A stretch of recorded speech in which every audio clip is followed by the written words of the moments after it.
నమస్తే. ఉపాధ్యాయ అర్హత పరీక్షకు సంబంధించినటువంటి అంశంలో చైల్డ్ డెవలప్మెంట్ అండ్ పెడగాగిలో మనం ఇప్పుడు మరొక ప్రధాన అంశాన్ని గురించి తెలుసుకునే ప్రయత్నం చేద్దాం. ప్రజ్ఞను గురించినటువంటి అవగాహన చేసుకునే సందర్భంలో అమూర్త చింతనా సామర్థ్యంగా ప్రజ్ఞ అన్న భావన మనం అర్థం చేసుకున్నాం. అలాగే కొత్త సంబంధాలను ఏర్పరిచేటువంటి శక్తి రూపంలో ప్రజ్ఞ ఉంటుందనుకున్నాం. అలాగే అమూర్తమైనటువంటి విషయాలను అర్థం చేసుకునే క్రమంలోనే ప్రజ్ఞ ఆవిష్కరించబడుతుందని కూడా గమనించాం. అయితే ప్రజ్ఞను మాపనం చేయడానికి రకరకాల పరీక్షలను కూడా ఉపయోగిస్తాం. అంటే వాటిలో శాబ్దిక పరీక్షలు, అశాబ్దిక పరీక్షలు, అలాగే వ్యక్తిగత పరీక్షలు, సామూహిక పరీక్షలు, శక్తి పరీక్షలు, వేగ పరీక్షలు అని రకరకాలు ఉంటాయి.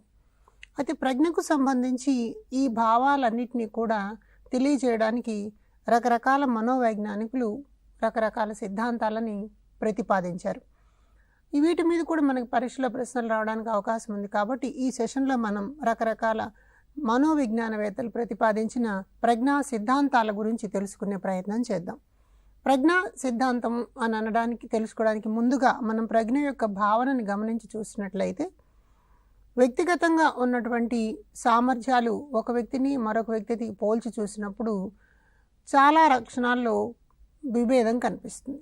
అంచేత మనం ప్రజ్ఞ అన్నది వైయక్తిక భేదాలని అర్థం చేసుకునే క్రమంలో గమనించాల్సి వస్తుంది. గాల్టన్ మహాశయుడు చెప్పినట్టుగాను అలాగే క్యాటిల్ చెప్పినట్లుగాను ప్రజ్ఞ అని అన్నది వ్యక్తిగతమైనటువంటి అంశం. తర్వాత మనం స్పియర్మన్ సిద్ధాంతాల్లోనూ తారండైక్ ప్రజ్ఞకి ఇచ్చినటువంటి అంశాలు, స్టెర్ను, బినే, టెర్మన్ వీళ్ళు ప్రజ్ఞ గురించి చెప్పినటువంటి అంశాలన్నింటిలో కూడా సర్దుబాటు అని అన్నది ప్రధానంగా కనిపించేటువంటి అంశం. కాబట్టి నూతన సన్నివేశాలలో, కొత్త సందర్భాలలో ఎదురయ్యేటువంటి సవాళ్లను అధిగమించి పనులను నిర్వహించడానికి కావలసినటువంటి శక్తి రూపంలో ప్రజ్ఞ ఉంటుంది అని అనుకున్నాం. అలాగే టెర్మన్, మెరిల్ ప్రజ్ఞా విభాజనాన్ని మనం గమనించి చూసినప్పుడు సమాజంలో దాదాపు సగం మంది 48% మంది 90 నుంచి 110 ప్రజ్ఞాలబ్ధి కలిగి ఉంటారు అని అనుకున్నాం. అయితే వీటికి మూలమైన సిద్ధాంతాలని ఇప్పుడు మనం అర్థం చేసుకునే ప్రయత్నం చేద్దాం. ప్రజ్ఞ గురించినటువంటి సిద్ధాంతాలని తెలియజేసిన మనోవైజ్ఞానికులందరూ ప్రజ్ఞ రకరకాల కారకాల మీద ఆధారపడి ఉంటుంది అంటున్నారు. అంటే అనువంశికత, పరిసరాలు అన్నవి ప్రభావం కలిగించే అంశాలైనప్పటికీ కూడా చాలామంది ప్రజ్ఞ అనువంశిక రూపంలోనే వస్తుంది, తర్వాతి తరం నుంచి సంతతికి అందుతుంది అని చెప్పి అంటున్నారు. అయితే పరిసరాల ద్వారా ప్రజ్ఞని అభివృద్ధి చేయవచ్చా అని చూసినప్పుడు ప్రజ్ఞా లక్షణాలలో మనం ఈ అంశాన్ని గమనిస్తూ ఉన్నాం. సరైనటువంటి పరిసరాలు ఉన్నప్పుడు ఆ వ్యక్తిలో ఉన్నటువంటి ప్రజ్ఞ గరిష్ట స్థాయి ప్రదర్శనను చూపిస్తుంది. అంతే తప్పక పరిసరాల ద్వారా ప్రజ్ఞా లబ్ధిని పెంచడానికి సాధ్యం కాదు అన్నది కూడా మనకు అర్థమవుతోంది. అంచేత ఒక వ్యక్తి యొక్క ప్రజ్ఞ అని అన్నది పుట్టుకతో ఎంత ఉంటుందో అది అలాగే కొనసాగుతూ ఉంటుంది. అంటే మనం ఒకవేళ ఒక సంవత్సరం వయసు కలిగిన పిల్లవాడికి ప్రజ్ఞా పరీక్షలను నిర్వహించినట్లయితే అతని ప్రజ్ఞా లబ్ధి 130 ఉన్నట్లయితే అతను 16 సంవత్సరాలు వచ్చినా కూడా 130 గాను, 70 సంవత్సరాలు వచ్చినా కూడా 130 గాను ఉండగలుగుతాడు. అంతే తప్పక 5 సంవత్సరాల వయసులో ప్రజ్ఞాలబ్ధి 100 ఉంటే దానిని మనం వివిధ రకాల సన్నివేశాల ద్వారా లేకపోతే శిక్షణల ద్వారా 100 నుంచి 120కి పెంచడానికి ఎట్టి పరిస్థితుల్లో సాధ్యం కాదు. మహా అంటే 1-2 పాయింట్ల వరకు పెరగడానికి పరిసరాల ప్రభావం ఉంటే ఉండవచ్చు అని అన్నది మనోవైజ్ఞానికుల భావన. అంచేత ప్రజ్ఞ అని అన్నది జన్యుపరమైనటువంటి అంశము, పుట్టుకతో సంప్రాప్తించేటువంటి అంశము, తల్లిదండ్రుల నుండి వచ్చేటువంటి అంశం. అదే సమయంలో ప్రజ్ఞావాదులు ఏమంటూ ఉన్నారు అంటే ఒకవేళ ఒక తరంలో ఆ ప్రజ్ఞ భావన వ్యక్తం కానప్పటికీ, అంటే ఉన్నది అని తెలియనప్పటికీ తరువాతి తరాలలో అది అభివ్యక్తం కావచ్చు అన్నది కూడా కనిపిస్తుంది అన్నమాట. కాబట్టి ప్రజ్ఞ అన్నది వైయక్తికమైన అంశంగా మనం మాట్లాడుకుంటాం. ఈ ప్రజ్ఞా సిద్ధాంతాలని ఇప్పుడు తెలుసుకునే ప్రయత్నం చేద్దాం. ప్రజ్ఞకు సంబంధించినటువంటి సిద్ధాంతాల్లో మొట్టమొదటి సిద్ధాంతాన్ని మనం ఏకకారక సిద్ధాంతము అంటాం. దీనిని యూనిఫ్యాక్టర్ థియరీ లేదా సింగిల్ ఫ్యాక్టర్ థియరీ అంటాం. ఈ యూనిఫ్యాక్టర్ లేదా సింగిల్ ఫ్యాక్టర్ థియరీకి మరొక పేరుని సంప్రదాయ సిద్ధాంతము అంటారు. ఈ సంప్రదాయ సిద్ధాంతం అన్నటువంటి భావనని బీనే, టెర్మన్, స్టెర్న్ అనేటువంటి మనోవైజ్ఞానికులు చూపించారన్నమాట. అయితే వాళ్ళు సంప్రదాయవాదులు. ఎందుకంటే మొట్టమొదటి మనకి 1905లో మనం సైమన్ బీనే ప్రజ్ఞామాపనం చూసాం. అలాగే 1916లో స్టాన్ఫోర్డ్ బీనే ప్రజ్ఞామాపనం చూసాం. కాబట్టి ఈ సంప్రదాయవాదులు ప్రజ్ఞ అన్న భావాన్ని ఏమంటున్నారు అంటే ఒక కారకం రూపంలో ఉంటుంది అంటున్నారు. అంటే ఒక విషయంలో ఎవరైనా ప్రజ్ఞావంతులుగా ఉన్నట్లయితే అన్ని విషయాలలోనూ కూడా అదే రకమైన ప్రజ్ఞ కలిగి ఉంటారు అని అన్నది ఏకకారక సిద్ధాంతం యొక్క లక్షణం. అంటే ఉదాహరణకు ఒక వ్యక్తి గణితంలో బాగా తెలివితేటలు కలిగి ఉంటే అతను క్రీడలలోనూ, తెలుగులోనూ, తర్వాత డ్రాయింగ్లోనూ వీటన్నిటిలోనూ కూడా తెలివితేటలు కలిగి ఉంటాడు అని చెప్పడం ఏకకారక సిద్ధాంతం యొక్క అంశం. అంటే ఒక ఆయనకి బొమ్మలు గీయడం బాగా వస్తే ఆయన చక్కగా పాటలు పాడగలడు, డాన్స్ చేయగలడు, లెక్కలు చేయగలడు అని చెప్పి నమ్మితే దానిని మనం ఏకకారక సిద్ధాంతము అంటాం అన్నమాట. పరీక్ష దృష్ట్యా ఇక్కడ అడిగేటువంటి ప్రశ్నలు అప్లికేషన్ మోడల్లో ఉంటాయి. ఉదాహరణకు ఇలానే అడుగుతారు, గణితం బాగా చేయగలిగిన పిల్లవాడు నాట్యం కూడా బాగా చేయగలడు అని చెప్పిన శాస్త్రవేత్త అంటే మనం ఎవరిని చెప్పాలి? ఏకకారక సిద్ధాంతం అవుతుంది. కాబట్టి అది బినే, టెర్మన్, స్టెర్న్ వీళ్ళని మనం అక్కడ ఉటంకించాల్సి వస్తుంది అనమాట. అలాగే రెండవ సిద్ధాంతాన్ని మనం ద్వికారక సిద్ధాంతము, బైఫ్యాక్టర్ థియరీ అంటాం అనమాట. ఈ ద్వికారక సిద్ధాంతం అన్న దాన్ని చెప్పినవాడు చార్లెస్ స్పియర్మన్. స్పియర్మన్ ప్రజ్ఞకి ఏమి నిర్వచనాన్ని ఇచ్చాడు? వివిధ రకాల సంబంధాలలో అంటే వివిధ రకాల సన్నివేశాలలో కొత్త సంబంధాలను ఏర్పరిచేటువంటి శక్తి అని అన్నాడు. అంటే అక్కడ తెలిసినటువంటి అంశానికి నూతన అంశానికి మధ్యన ఒక అనుసంధానాన్ని ఏర్పరచగలిగిన సామర్థ్యము అన్నదాన్ని మనం ఇక్కడ ప్రజ్ఞగా స్పియర్మన్ తెలియజేశాడు. కాబట్టి ఆ స్పియర్మన్ చెప్పినటువంటి అంశాల్లో 2 కారకాలు కనిపిస్తాయి. ఈ 2 కారకాల్లో ఒకదాన్ని సామాన్య కారకం అంటాం, ఒకదాన్ని ప్రత్యేక కారకం అంటాం. సామాన్య కారకం లేదా జనరల్ ఫ్యాక్టర్ అనేది, ప్రత్యేక కారకం లేదా స్పెసిఫిక్ ఫ్యాక్టర్ అనేది ఇక్కడ ముఖ్యమైనటువంటి అంశాలు అన్నమాట. సామాన్య కారకము అంటే ఒక వ్యక్తిలో అన్ని రకాల సామర్థ్యాలలోనూ వ్యక్తమయ్యేది. అంటే అన్ని రకాల సామర్థ్యాల్లో ఆ స్వభావం కనిపిస్తుంది అని అన్నది ఇక్కడ మనకి తెలుస్తుంది. అంటే ఒక వ్యక్తి యొక్క ఆలోచనలు, అభిరుచులు, వైఖరులు, ఉదాహరణకి అతను గణితము, తెలుగు, భాష, లేకపోతే చిత్రలేఖనం, నాట్యము, క్రీడలు వీటన్నిటిలో కూడా ఉమ్మడిగా ఒక ప్రజ్ఞ కనిపిస్తూ ఉంటుంది. అలా కనిపిస్తే ఆ ప్రజ్ఞని మనం సామాన్య కారకం అంటాం. అన్నిట్లోనూ కూడా ఉండడం అన్నది. ఒక్కొక్కసారి మనం ఈ అంశాన్ని మన పాఠశాల పిల్లల్లో కూడా చూడడానికి అవకాశం వస్తుంది. ఉదాహరణకి తొందరగా సమస్య పరిష్కార సామర్థ్యము అని అన్నప్పుడు ఆ పిల్లలు భాషలోనైనా ఒక పజిల్ని తొందరగా నింపుతారు, గణితంలో ఒక లెక్కని తొందరగా చేస్తారు, ఆటలాడేటప్పుడు తొందరగా వెళ్ళి లైన్లలో నిలబడగలుగుతారు, ఏదైనా ఒక అలంకరణ వస్తువుని తయారు చేసేటప్పుడు కూడా ఆ పనిలో చురుకుగా పాల్గొంటారు. ఇలా కనిపిస్తూ ఉంటే దానిని మనం సామాన్య కారకము అంటాం అన్నమాట. అయితే ఒక ఫ్యాక్టర్ అన్నిట్లో కనిపిస్తూ ఉంటే దాన్ని మనం సామాన్య కారకంగా చెప్తాం. అయితే రెండవది చార్లెస్ స్పియర్మన్ ప్రకారం ప్రత్యేక కారకం అని ఉంటుంది. అంటే అతను ఆ ప్రత్యేకమైనటువంటి విషయంలో నిపుణత చూపిస్తూ ఉంటాడు. ఉదాహరణకి బొమ్మలు గీయడంలో, రంగులు వేయడంలోనూ ఒక అభిరుచి ఉన్నట్లయితే, ఒక ప్రజ్ఞ ఉన్నట్లయితే అతడు సరైనటువంటి బొమ్మని సరైనటువంటి కొలతలతోటి గీయగలిగిన సామర్థ్యం కలిగి ఉంటాడు. అతను మిగిలిన అంశాల్లో సామాన్య కారకాలతో కూడిన ప్రజ్ఞ ఉన్నప్పటికీ ఈ ప్రత్యేక కారకం ద్వారా బొమ్మలు గీయగలగడం అన్నది మనకు కనిపిస్తుంది. కాబట్టి స్పియర్మన్ ప్రకారం ప్రజ్ఞకి 2 రకాల కారకాలు అని అన్నదాన్ని మనం చూడవచ్చు అనమాట. అలాగే మరొక రకమైనటువంటి ప్రజ్ఞ మనకు ఎక్కడ కనిపిస్తుంది అని అంటే నిర్దిష్ట కారకం అన్నది ఒకే చోట ఉండడం అని అన్నది కనిపిస్తుంది. కాబట్టి సామాన్య కారకం అని అన్నది ప్రజ్ఞా పరీక్షల ద్వారా మాపనం చేయవచ్చు. ప్రత్యేక కారకాన్ని మాత్రం మనం అక్కడ నిర్దిష్ట కారకాన్ని మాత్రం మాపనం చేయలేము అన్నది కూడా ఒక ఇంపార్టెంట్ పాయింట్గా మనం ఇక్కడ చూసుకోవాలి. అయితే సామాన్య కారకం మీద అనువంశికత ప్రభావం ఉంటుంది అంటారు, ప్రత్యేక కారకం మీద పరిసరాల ప్రభావం ఉంటుంది అంటారు. అంటే ఒక వ్యక్తిలో ఉన్నటువంటి లక్షణాలు అన్నిట్లో కనిపించేటువంటి ప్రజ్ఞ అనువంశికత ద్వారా వస్తుంది. ఒక ప్రత్యేకమైన పనిలో చూపించేటువంటి ప్రజ్ఞ అది శిక్షణ ద్వారా పెంపొందించడానికి వీలవుతుంది అని అంటారు.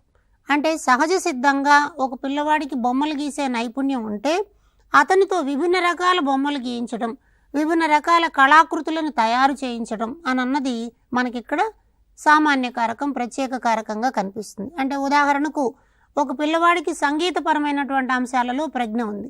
ఇది సామాన్య కారకం. అతను శాస్త్రీయ సంగీతాన్ని, పాశ్చాత్య సంగీతాన్ని, హిందూస్థానీ సంగీతాన్ని, గిరిజన సంస్కృతిలో ఉన్న సంగీతాన్ని, జానపద సంగీతాన్ని, లలిత సంగీతాన్ని, వీటన్నిటిలో కూడా అభినివేశాన్ని చూపించగలిగితే దానిని మనం ప్రత్యేక కారకం అంటాం. అంటే సంగీతం నేర్చుకోగలిగిన సామర్థ్యము అని అన్నదేమో సామాన్య కారకం, పాశ్చాత్య సంగీతాన్ని కూడా నేర్చుకోగలిగినటువంటి సామర్థ్యం అన్నది ప్రత్యేక కారకం. కాబట్టి దీనిని శిక్షణ ద్వారా మనం పెంపొందించవచ్చు. ఒకవేళ అతన్ని తీసుకెళ్ళి మనం ఏ లండన్ యూనివర్సిటీ ఆఫ్ మ్యూజిక్లోనో చేర్చినట్లయితే పాశ్చాత్య సంగీతాన్ని నేర్చుకోగలడు. అలాగే ఒక గిరిజన సంగీత సందర్భానికి సంబంధించిన శిక్షణ ఇచ్చినట్లయితే దాన్ని కూడా నేర్చుకోగలడు. ఒక హిందూస్థానీ సంగీతాన్ని శిక్షణ ఇచ్చినట్లయితే అది కూడా నేర్చుకోగలడు. ఇలా ఉంటే దానిని మనం ప్రత్యేక కారకం అంటాం. కాబట్టి పరీక్ష దృష్ట్యా ఇక్కడ మనకి ప్రశ్న అడగడానికి అవకాశం ఉన్నది. ఒక వ్యక్తిలో అన్ని సామర్థ్యాలలోనూ ఉండేటువంటి కారకము అని అన్నదేమో సామాన్య కారకం, ఒక ప్రత్యేక లక్షణంలో చూపించేటువంటిదేమో ప్రత్యేక కారకం లేదా నిర్దిష్ట కారకం. పరిసరాల ప్రభావానికి గురయ్యేటువంటిది, పరిసరాల ప్రభావం ద్వారా అభివృద్ధి చెందించడానికి వీలయ్యేటువంటిది అన్నదేమో నిర్దిష్ట కారకం. అనువంశికత మీద ఆధారపడ్డది అని చెప్పినప్పుడేమో దాన్ని సామాన్య కారకం అంటాం. కాబట్టి ఈ అంశాలని, ఈ పాయింట్స్ని మనం పరీక్ష దృష్ట్యా గుర్తుంచుకోవాలి. అలాగే మరొక ముఖ్యమైనటువంటి సిద్ధాంతాన్ని బహుకారక సిద్ధాంతము అంటాం. దీనిని ప్రతిపాదించినటువంటి వారు ఈఎల్ టారండైక్. ఈయన ఏమంటాడు అంటే విభిన్న మానసిక సామర్థ్యాల కలయికను ప్రజ్ఞ అనాలి అంటారు. టారండైక్ నిర్వచనం ప్రకారం విభిన్న మానసిక సామర్థ్యాల యొక్క కలయిక. ఇందాక మనం ఒక సింగిల్ ఫ్యాక్టర్ థియరీలో ఒక్క కారకమే పనిచేస్తుంది అనుకున్నాం. అలాగే డబుల్ ఫ్యాక్టర్ థియరీలో 2 కారకాలు పనిచేస్తాయి అంటున్నాం. కానీ టారండైక్ ఏమంటాడంటే ప్రజ్ఞ అన్నది విభిన్న మానసిక సామర్థ్యాలు, దానిలో చాలా రకాలు జతపడి ఉంటాయంటారు. అంటే అది ఆలోచన ఉంటుంది, వివేచన ఉంటుంది, తార్కిక శక్తి ఉంటుంది, పదజాలానికి సంబంధించి రకరకాలైనటువంటి అంశాలు ఇక్కడ ముడిపడి ఉంటాయి.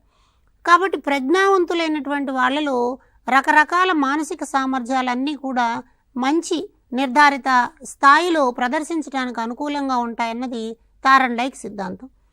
కాబట్టి ప్రజ్ఞ ఈయన దృష్టిలో 4 గుణాలను కలిగి ఉంటుందని చెప్తారు.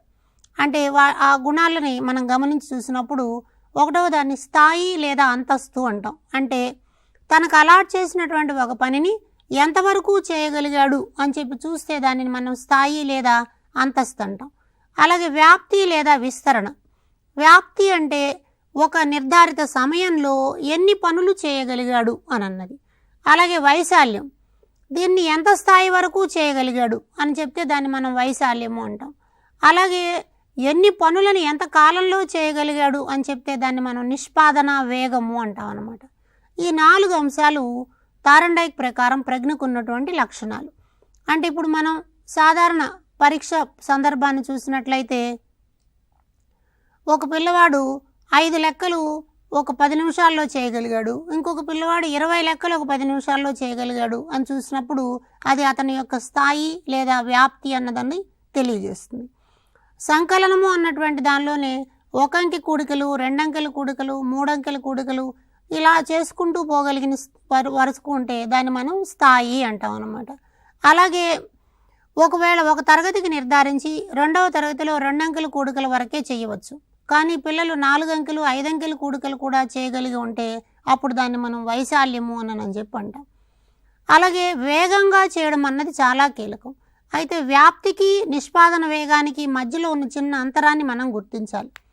వ్యాప్తి అంటే వేరువేరు రకాల పనులు చేసేటువంటి అంశం.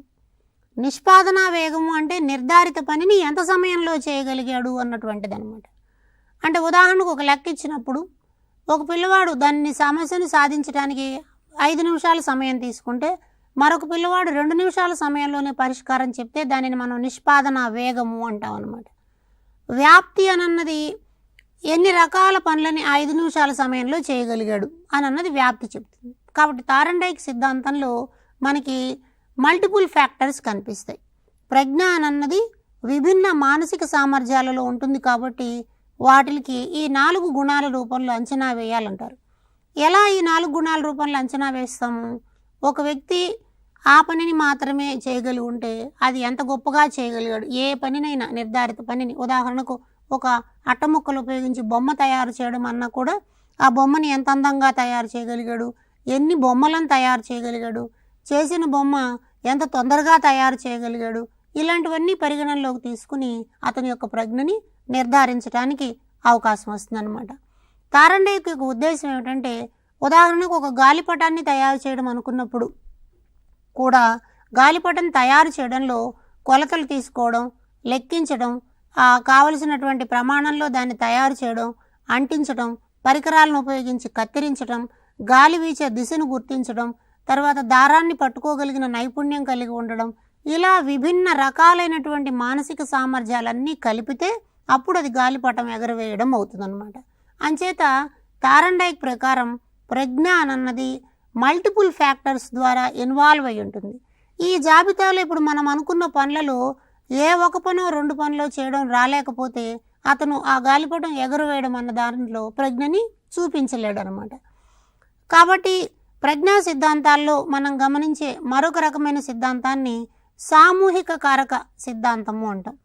ఇందాక తారండైక్ చెప్పినటువంటి బహుకారక సిద్ధాంతానికి ఈ సామూహిక కారక సిద్ధాంతానికి దాదాపు దగ్గర పోలికలు ఉంటాయి. అయితే ఈ కారకాల మధ్యన సమన్వయం ఉంటుంది అని చెప్పడం ఇక్కడ ఉద్దేశం అన్నమాట. దీనిని ప్రతిపాదించినటువంటి వారు లూయి థర్స్టన్. థర్స్టన్ ప్రతిపాదించినటువంటి సిద్ధాంతాన్ని సామూహిక కారక సిద్ధాంతం అంటాం. ఇందులో మనకి 7 ప్రాథమికమైనటువంటి మానసిక సామర్థ్యాలు కనిపిస్తాయి. తారండైక్ ఏమో స్పష్టంగా మానసిక సామర్థ్యాలను డిఫైన్ చేయలేదు. సామూహిక కారక సిద్ధాంతంలో మాత్రము థర్స్టన్ చాలా స్పష్టంగా 7 ప్రాథమిక మానసిక సామర్థ్యాలు ఉంటాయి అని అన్నారు. పరీక్ష దృష్ట్యా ఇది చాలా ఇంపార్టెంట్. గతంలో ఇక్కడ అడిగిన ప్రశ్న, ఈ క్రింది వానిలో థర్స్టన్ ప్రకారం మానసిక సామర్థ్యము కానిది అని అడిగారు. కాబట్టి మనకి 7 పేర్లు తప్పనిసరిగా వచ్చి ఉండాలి. వాటిలో ఒకటి సంఖ్యా సామర్థ్యము, పదధారాళత, శాబ్దిక సామర్థ్యం, ప్రాదేశిక సామర్థ్యం, స్మృతి, పర్సెప్షన్ లేదా ప్రత్యక్షం, తార్కిక సామర్థ్యం. ఈ 7 రకాల సామర్థ్యాలు ఉంటాయి. కాబట్టి సంఖ్యా సామర్థ్యము అని అంటే అంకెలకు సంబంధించినది. అంకెల ఆధారంగా చేసేటువంటి ప్రక్రియలు. అంకెల ఆధారంగా చేసేటువంటి ప్రక్రియలు అంటే దాదాపు అన్ని గణిత రకాలైనటువంటి ప్రక్రియలు, గణిత వివేచనతో కూడిన ప్రక్రియలు, గణిత సమస్య పరిష్కారానికి సంబంధించినవి. అంతేకాకుండా సంఖ్యలని అక్షరాలలోకి మార్చడం, అక్షరాలని సంఖ్యలలోకి మార్చడం అన్నది దీనిలో కనిపిస్తుంది. అలాగే పదధారాళత, వర్డ్ ఫ్లూయెన్సీ అంటాం అన్నమాట. ఎన్ని పదాలను ఎంత సమర్థవంతంగా భావ వివరణ కోసం మాట్లాడుతూ ఉన్నారు, ఉపయోగిస్తున్నారని తెలుసుకోవడానికి పదధారాళత అన్నది మనకు కనిపిస్తుంది. కాబట్టి నిర్దిష్ట పదాన్ని ఉపయోగించే సందర్భం, చాలామంది మన వాళ్ళు మాట్లాడేటప్పుడు అలా జరిగింది, ఆ విధంగా అయింది, అందువల్ల ఇట్లా పదాలు చెప్తారు. అంటే అక్కడ ఒక స్పష్టత లోపించిన వైనం కనిపిస్తుంది అన్నమాట. కాబట్టి సరైనటువంటి పదాన్ని ఉపయోగించడం, సరైనటువంటి భావాన్ని వ్యక్తీకరించే ప్రయత్నం అక్కడ ఉండాలి. అలాగే శాబ్దిక సామర్థ్యము. శాబ్దిక పరీక్షల్లో ఇందాక మనం చూసుకున్నట్లు శాబ్దిక పరీక్షలు అన్నటువంటి అంశాల్లో అక్షరాల రూపంలో ఉంటాయి. వాటిని ప్రశ్నల రూపంలో సమాధానం రాయడంలాగా చెప్పడం ద్వారా ఉంటుంది అని అనుకున్నాం. కాబట్టి శాబ్దిక అంశాలని అర్థం చేసుకోగలిగిన, స్పందించగలిగినటువంటి సామర్థ్యాన్ని శాబ్దిక సామర్థ్యంగా చెప్తారు. అలాగే స్పేషియల్ రిలేషన్షిప్ లేదా ఈ ఎబిలిటీకి సంబంధించినటువంటి దాన్ని ప్రాదేశిక సామర్థ్యము అంటాం. సాధారణంగా ప్రాదేశిక సామర్థ్యం అనేది స్థల, కాల ప్రభావాల మీద ఆధారపడి ఉంటుందన్నమాట. అంటే ఆ నిర్ధారిత సమయంలో దానిని చేయడము, నిర్ధారిత ప్రదేశంలో దానిని చేయడం అన్నది, అంటే దానికి స్పేషియల్ రిలేషన్షిప్ ఉంటుంది. అలాగే స్మృతి, గుర్తుంచుకోగలిగినటువంటిది ఎంతవరకు ఉంది, ఎన్ని అంశాలను గుర్తుంచుకోగలిగారు, గుర్తుంచుకునే విషయాలను గుర్తుంచుకోవడానికి ఏ రకమైనటువంటి ప్రక్రియలను ఉపయోగించారు, ఇట్లాంటివి మనకి ఇక్కడ కనిపిస్తాయి అన్నమాట. అలాగే పర్సెప్షన్, ప్రత్యక్షము అంటాం. ఒక విషయం గురించినటువంటి అభిప్రాయాన్ని ఎలా ఏర్పాటు చేసుకున్నారు, ఆ భావం ఏర్పాటు చేసుకోవడానికి దారి తీసిన పరిస్థితులు ఏంటి, భావనలో మార్పు కోసం ఆయన ఏమన్నా ప్రయత్నం చేశాడా, ఇలాంటివన్నీ మనం ప్రత్యక్షం అన్న దగ్గర చూస్తామన్నమాట. అలాగే మనకు కనిపించే మరొక సామర్థ్యాన్ని తార్కిక సామర్థ్యము అంటాం. లాజికల్ థింకింగ్, తార్కికంగా ఒక ఒక సమస్యకు పరిష్కారాన్ని చేయడానికి ప్రయత్నం చేయడం, ఉన్న వనరులను ఉపయోగించు ఆ రిసోర్సెస్ను ఉపయోగించుకుంటూ మనవాడు సమస్యకి పరిష్కారం చేయగలిగితే దానిని తార్కిక సామర్థ్యము అంటాం అన్నమాట. తార్కికత అన్నది ప్రజ్ఞలో లూయిస్ థర్స్టన్ ప్రకారం చాలా కీలకమైనటువంటి అంశం. అయితే ఇక్కడ థారండైకి థర్స్టన్కి మధ్యన ఒక పోలిక ఉంది. థర్స్టన్ లాగే థారండైకి ఏం చెప్తున్నాడు, విభిన్న మానసిక సామర్థ్యాలు ఉన్నప్పటికీ అవన్నీ కలిసి పనిచేస్తాయి అంటున్నారు. అలాగే ఇక్కడ థర్స్టన్ కూడా 7 మానసిక సామర్థ్యాలు ఉన్నప్పటికీ అవి ఒకదాంతో ఒకటి కలిసి పనిచేస్తాయి అన్నటువంటి వైనాన్ని ఇక్కడ మనం అర్థం చేసుకోవాలి. దీనిని మనం సామూహిక కారక సిద్ధాంతం అంటాం. మరొక ముఖ్యమైనటువంటి సిద్ధాంతాన్ని కూడా ఇక్కడ చూద్దాం. దానిని మనం ప్రజ్ఞా స్వరూప సిద్ధాంతం అంటాం. ఇది చాలా ఇంపార్టెంట్. గిల్ఫోర్డ్ అన్నటువంటి మనోవైజ్ఞానికుడు చెప్పాడు. దీనిని మనం ప్రజ్ఞా స్వరూప సిద్ధాంతం అంటాం. ఇంతకు ముందు వచ్చినటువంటి సిద్ధాంతాల్లో ఉన్నటువంటి లక్షణాలను పరిశీలించిన తర్వాత ఈయన ఏం చేశాడంటే ఒక స్టాటిస్టికల్ అప్రోచ్ తీసుకున్నాడు. దానిని మనం అంశ విశ్లేషణ పద్ధతి, ఐటమ్ ఎనాలిసిస్ అంటాం. సాంఖ్యక శాస్త్రంలో ఉండేటువంటి ఐటమ్ ఎనాలిసిస్ని అప్లై చేస్తూ ప్రజ్ఞా స్వరూప సిద్ధాంతాన్ని తయారు చేశాడు గిల్ఫోర్డ్. కాబట్టి ఇది కూడా మనకి గతంలో చాలాసార్లు ప్రశ్న అడిగినటువంటి ప్రదేశం.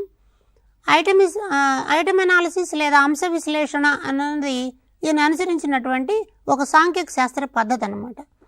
దీనిలో మనకి ప్రధానంగా 3 రకాలైనటువంటి ప్రజ్ఞా విశేషకాలు కనిపిస్తాయి. ఏమిటా 3? విషయము, ప్రచాలకాలు, ఉత్పన్నాలు అంటారు. అంటే కంటెంట్ బేస్డ్గా ఉంటాయి. దానిని ప్రదర్శించడానికి ప్రయత్నం చేసినటువంటి అంశాలు ఉంటాయి. తద్వారా వచ్చినటువంటి ఫలితాలు అన్నవి కనిపిస్తాయి. కాబట్టి ప్రజ్ఞ అన్న దాంట్లో 3 రకాలైనటువంటి డైమెన్షన్స్ని మనం ఈ సిద్ధాంతంలో చూడొచ్చు. అంటే విషయగతమైనవిగా ఉంటాయి, అలాగే వాటిని ఉపయోగించుకున్నటువంటి క్రమం ఉంటుంది, తద్వారా ఏర్పడినటువంటి బై ప్రోడక్ట్స్ లేదా ఫలితాలు అన్నవిగా కూడా కనిపిస్తాయి అన్నమాట. ఇది కూడా మన పరీక్షలో అడిగారు. విషయం అన్న దానిలో ఏమేమి అంశాలు ఉన్నాయో చూడండి. చిత్రాలు, చిహ్నాలు, ధ్వనులు, మాటలు, ప్రవర్తన. అంటే బొమ్మల రూపంలో ప్రజ్ఞని మనం గమనించవచ్చు. గుర్తులు, సంకేతాలు, చిహ్నాల రూపంలో గమనించవచ్చు. ధ్వనులు, శబ్దాల రూపంలో చూస్తాం. అలాగే మాటలు, ఇందాక కూడా అనుకున్నాం, శాబ్దికమైనటువంటివి, భాషకు సంబంధించినవి. తర్వాత ప్రవర్తన. ఈ అంశాలన్నీ, ఈ 5 అంశాలు, ఈ పదాలను కొంచెం జాగ్రత్తగా గుర్తుపెట్టుకోండి. ఎందుకంటే పరీక్షలో ఈ పదాల మీద ప్రశ్నలు వస్తాయి. అంటే ప్రజ్ఞా స్వరూప సిద్ధాంతంలో ఎన్ని ప్రజ్ఞా విశేషకాలు ఉన్నాయి అంటే 3 ఉన్నాయని చెప్తాం. విషయం అన్న దానిలో ఉండేటువంటి విశేషాంశాలు ఏంటంటే చిత్రాలు, చిహ్నాలు, ధ్వనులు, మాటలు, ప్రవర్తన. అంటే బొమ్మల రూపంలో, సంకేతాల రూపంలో, శబ్దాలుగా కానీ, లేకపోతే భాషాంశాలు లేదా పదజాలాలకు సంబంధించి, అలాగే ప్రవర్తనాపరమైన విశేషాల రూపంలో ప్రజ్ఞని కొలవడానికి ప్రయత్నం చేస్తారనమాట. అలాగే మరొకదాన్ని మనం ప్రచాలకాలు అంటాం. ఈ ప్రచాలకాల్లో ముఖ్యమైనది మూల్యాంకనం, అసెస్మెంట్. మూల్యాంకనం చేయడం ద్వారా ప్రజ్ఞని వెతుకుతాం. అంటే అవి రకరకాల ప్రజ్ఞా పరీక్షలు అనుకున్నట్టు మనం ప్రశ్నల సమాధానాలు అడగడం, మౌఖికంగా చెప్పించటం, లేకపోతే శాబ్దిక అశాబ్దిక పరీక్షలను నిర్వహించటం, ఇలాంటి వాటి ద్వారా మనం వ్యక్తి యొక్క ప్రజ్ఞని చూస్తాం అన్నమాట. కాబట్టి స్వరూప సిద్ధాంతం ఏం చెప్తుందంటే మూల్యాంకనం చేయడం, ఒక విషయాన్ని పాల్గొన్నప్పుడు ఆ విషయాన్ని తను ఎలా అర్థం చేసుకున్నాడు, దాన్ని ఎలా అసెస్ చేశాడు అన్నది మూల్యాంకనం చేయగలిగినటువంటి సామర్థ్యం. అలాగే సమైక్య ఆలోచన అంటాం. సృజనాత్మకులైనటువంటి వాళ్ళ దగ్గర 2 రకాల ఆలోచన విధానాలు మనకు కనిపిస్తాయి. ప్రజ్ఞావంతులైన వాళ్ళ దగ్గర, ప్రజ్ఞావంతుల్లో మనకి 2 రకాల ఆలోచనలు. ఏమిటవి? ఒకటి సమైక్య ఆలోచన, రెండవది విభిన్న ఆలోచన. సమైక్య ఆలోచన అన్నది ఏం చేస్తుంది? ఒక సమస్యకు ఏకముఖ పరిష్కారాన్ని కనుక్కుంటుంది. అంటే ఆ సమస్యకు ఒకే రకమైనటువంటి పరిష్కారాన్ని కనుక్కోవడం సమైక్య ఆలోచన. రకరకాల మార్గాల ద్వారా వచ్చి ఒక దగ్గరికి చేరడం అన్నది సమైక్య ఆలోచన. అందుకని మనం ఆగమన నిగమన పద్ధతులను గురించి చూసినప్పుడు ఉదాహరణల నుండి సూత్రానికి, సూత్రం నుండి ఉదాహరణలకు అన్నటువంటి భేదాన్ని చూస్తూ ఉంటాం. ఇక్కడ కూడా సమైక్య ఆలోచన అంటే విభిన్న అనుభవాలను, విభిన్న అభ్యసన సన్నివేశాలను, విభిన్న సామర్థ్యాలను అన్నిటినీ పరిశీలించుకుని వాటి ద్వారా ఒక సమస్యను పరిష్కరించడానికి ప్రయత్నం చేస్తే దానిని మనం సమైక్య ఆలోచన అంటాం. అలాగే విభిన్న ఆలోచన వేరు వేరు రకాలైనటువంటి పరిష్కార ధోరణులను చూపించటం, దీనిని మనం మల్టీఫేస్డ్ అంటాం అన్నమాట. ఉదాహరణకి తరగతి గదిలో ఒక ప్రశ్నకు ఒకే సమాధానం వచ్చేలాగా ప్రశ్న అడిగితే అది సమైక్య ఆలోచనని దారితీస్తుంది. ఒక ప్రశ్నకు బహుళ సమాధానాలు వచ్చేలాగా కానీ టీచర్ ప్రశ్నను అడిగినట్లయితే అది విభిన్న ఆలోచనకు దారితీస్తుంది. అందుకనే మన పాఠ్యపుస్తకాలలో ఆ సన్నివేశంలో నీవుంటే ఏమి చేస్తావు అని అడుగుతారు. ఆ సన్నివేశంలో నీవుంటే ఏమి చేస్తావు అన్న ప్రశ్న మనం ప్రజ్ఞా స్వరూప సిద్ధాంతాలలో ప్రచాలకాలకు సంబంధించి విభిన్న ఆలోచన అన్నటువంటి కోణం దగ్గర అన్వయం చేసుకోవచ్చు. కాబట్టి ఈ ప్రశ్నకు తరగతి గదిలో ఉన్న పిల్లలందరూ రకరకాలైనటువంటి సమాధానాలను ఇవ్వడానికి అవకాశం ఉందన్నమాట. అంచేత ప్రజ్ఞలో సమైక్య ఆలోచన, విభిన్న ఆలోచనలతో పాటు స్మృతి, సంజ్ఞానం అంటాం. స్మృతి అంటే గుర్తుపెట్టుకోవడం. విషయాలను ఎంతవరకు గుర్తుపెట్టుకున్నారు, గుర్తుపెట్టుకున్నటువంటి విషయాల్లో ఒక వరుస క్రమం ఉందా అన్నటువంటి దాన్ని స్మృతి అంటాం.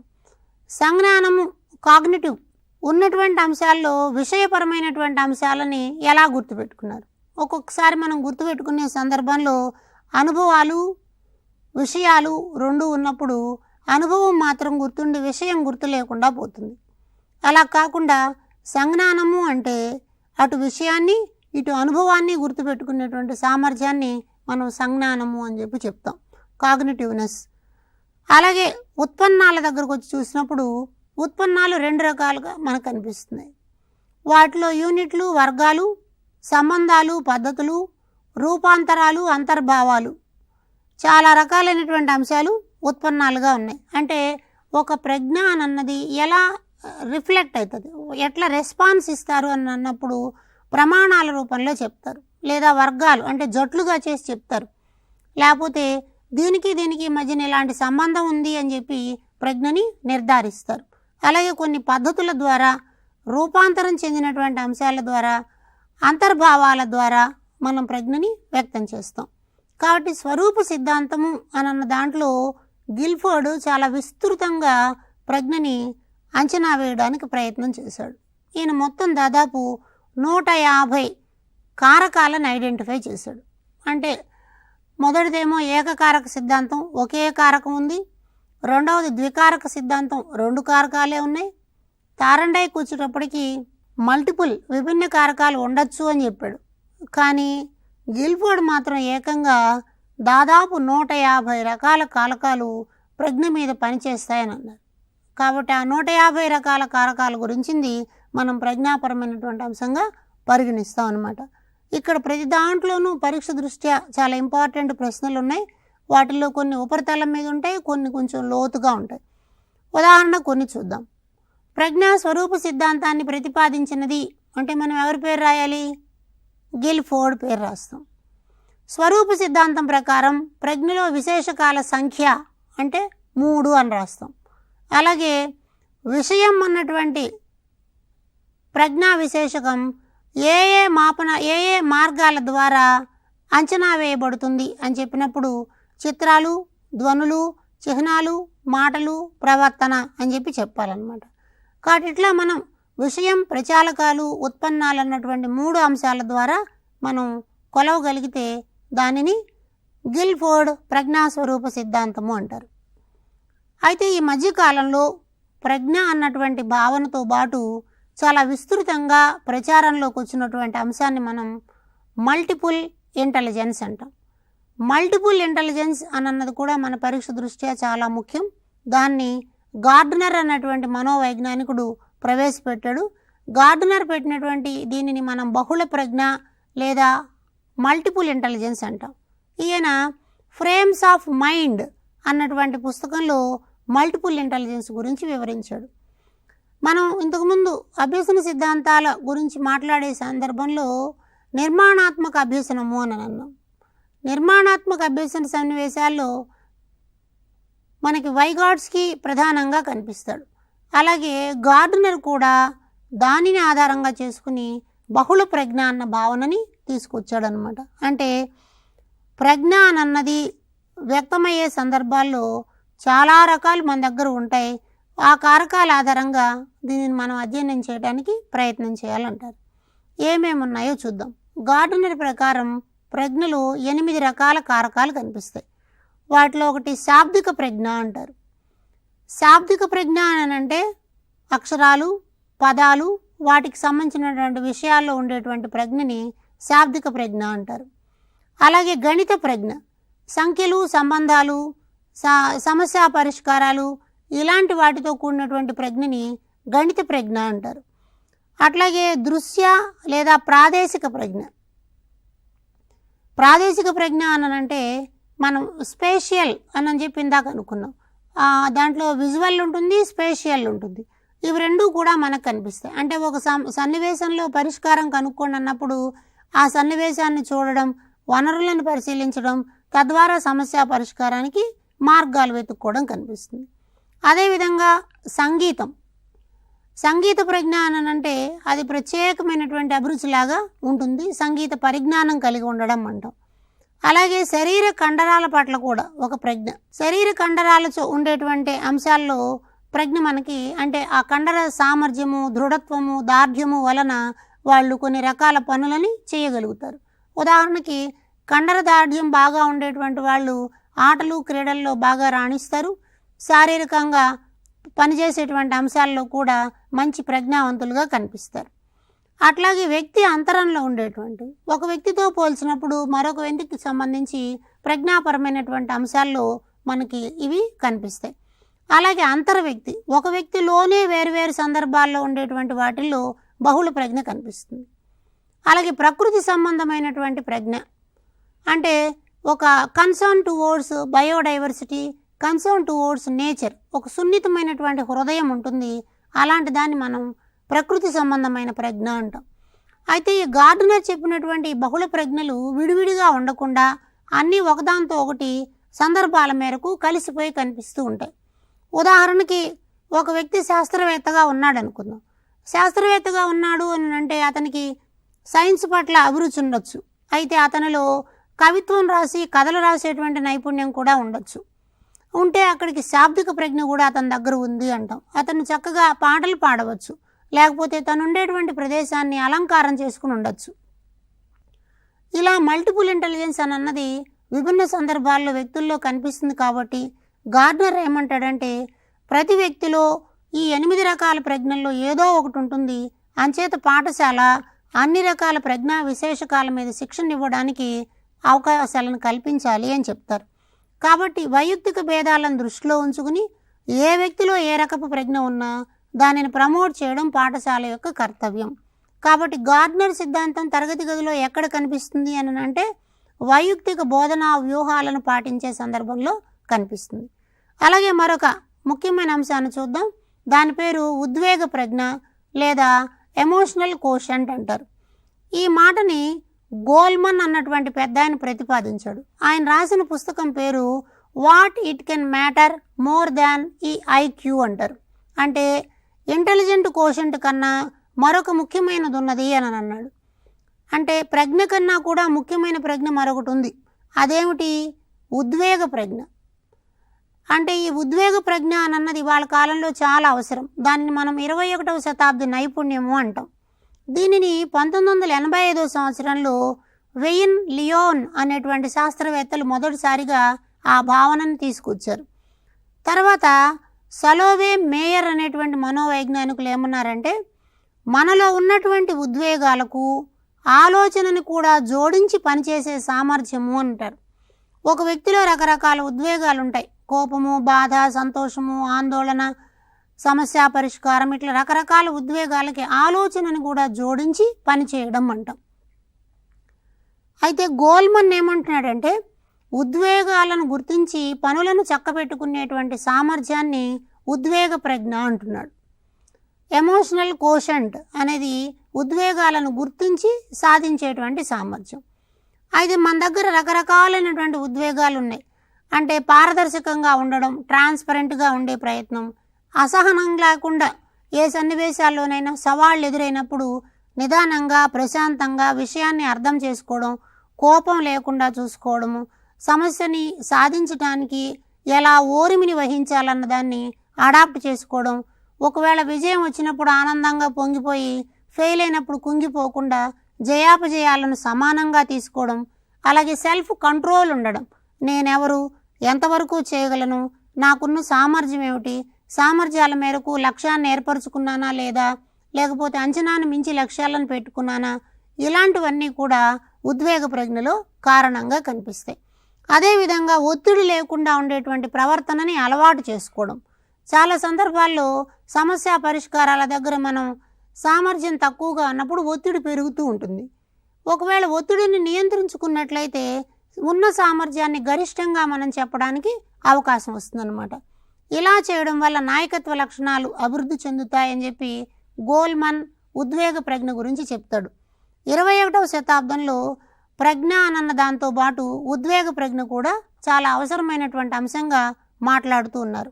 అందుకని గోల్మన్ ఏమంటాడంటే, విజయ సాధన అన్నటువంటి దానిలో ప్రజ్ఞ అన్నది 20% ఉంటే ఉద్వేగ ప్రజ్ఞ 80% ఉండాలి అని చెప్పాడు. ఎమోషనల్ బ్యాలెన్స్ అన్నది మోస్ట్ ఇంపార్టెంట్. 21వ శతాబ్ది పౌరులుగా ఎదగడం అంటే అటు సాధారణ ప్రజ్ఞతో పాటు ఉద్వేగ ప్రజ్ఞను కూడా కలిగి ఉండాలి అని చెప్పి ప్రజ్ఞా సిద్ధాంతాలు మనకు తెలియజేస్తున్నాయి. కాబట్టి ఈ అంశాలలో ఉన్నటువంటి గ్రంథాల పేర్లు, శాస్త్రవేత్తల పేర్లు, ఆ సాంకేతిక పదాలు ఇవన్నీ కూడా క్షుణ్ణంగా గుర్తుపెట్టుకుంటే పరీక్షలో మంచి మార్కులు పొందడానికి అవకాశం ఉంది. ధన్యవాదాలు.